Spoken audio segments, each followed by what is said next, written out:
Welcome to Chicago Bulls Chat with C-Red UK. This podcast is part of the Fans First Sports Network. Wherever or however you're listening, make sure to rate, review and subscribe. It helps us out and means you never miss another episode. If you're watching on YouTube, make sure to hit the thumbs up button and leave some comments for us to get back to. And for all the C-Red UK action, check out the Discord channel and across the socials.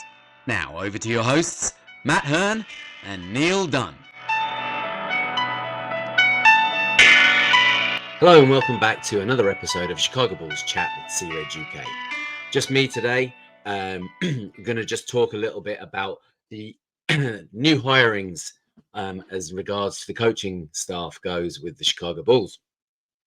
So first and foremost, obviously there were spaces left with the departure of Chris Fleming and Josh Longstaff. Josh Longstaff now is headed to the Charlotte Hornets. And so they needed to find replacements. And the replacements have come in the names of Wes Unseld Jr. and Dan Craig. Well, Wes Unseld Jr., you may or may not remember, he was actually in the running to get the job as the head coach for the Chicago Bulls and was beaten to the point by Billy Donovan. So it's quite ironic now that it's come around that he's still coming to us anyway, and he's actually going to be working alongside Billy Donovan. He was the Wizards coach for 2 and a little bit extra years down in the Wizards. Didn't go particularly well for him in Washington. Expected it to go quite well, seeing as that's kind of where his heritage is from. But it didn't pan out, and they parted ways there in January. He's now come across to the Chicago Bulls as the lead assistant coach. And before he was with the Wizards head coach position, he was with the Denver Nuggets for 6 years under Michael Malone. And yes, this was during a period of time that AK was down there as well. So it was during his tenure. He's a veteran coach. He's very well respected as an assistant coach around the NBA. And he, like I say, he was in the running to take a head coach position with the Bulls and ended up going to the Wizards instead. Didn't quite pan out for him. That doesn't mean that he's no longer respected as a coach. It just means that the head coach position and that particular tenure with those players just didn't pan out for him, didn't work out for him. So it's good to see him falling back into a role that he's a little bit more comfortable with, and we know he's had successes with as an assistant.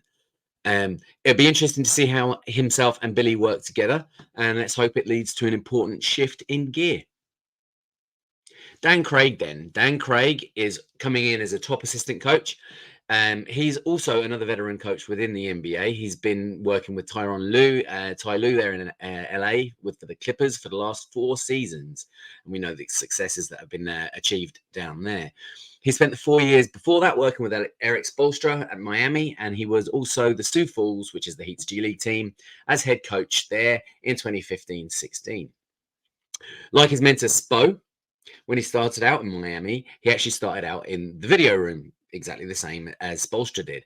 And he's also followed a similar trajectory in the way he's climbed his way up now to an assistant coach role, and now moving across here to us after being with the Clippers. I'm quite interested to see how this works. I mean, it's good to see new blood. It's good to see maybe a new direction. It'd be interesting to see how this amount of veteran presence within the coaching staff changes things or bolsters things or sends us in a different direction. Now, let's hope that this is the start of change. We were promised change by AK. Let's hope he didn't just mean in the coaching side of things. I'm sure he didn't. Not quite sure how he's going to make it work, but, you know, that's why he gets paid the big bucks, I guess. It's also kind of hard not to look at this as being kind of a bit of a long-term plan. In regards of the way AK is thinking. With the rumored imminent departure of Mark Eversley, there's strong buzz now that that role could be opening up. And if that happens, there are rumors and there are people talking and beginning to chat about the fact that maybe they could be priming that up for Billy to slot into that position, opening up the head coach role for whichever of the two, more than likely Wes Unseld Jr., does a good enough job in the assistant and top or lead role, whichever way you want to title it, and they could be possibly moving across to that head coach position down the road. Now, the question is then, is this some sort of a form of interview process? I don't know. Maybe we'll see. Either way, as far as I'm concerned, it's good to see change. I think it's great to see things beginning to happen. It's not quite the excitement that we're hoping to see, yet, but at least change is happening, and change has to start somewhere, right? Anyway, that's my take on it. I think these are good moves. Let me know in the comments down below whatever you think and what your take is on it all.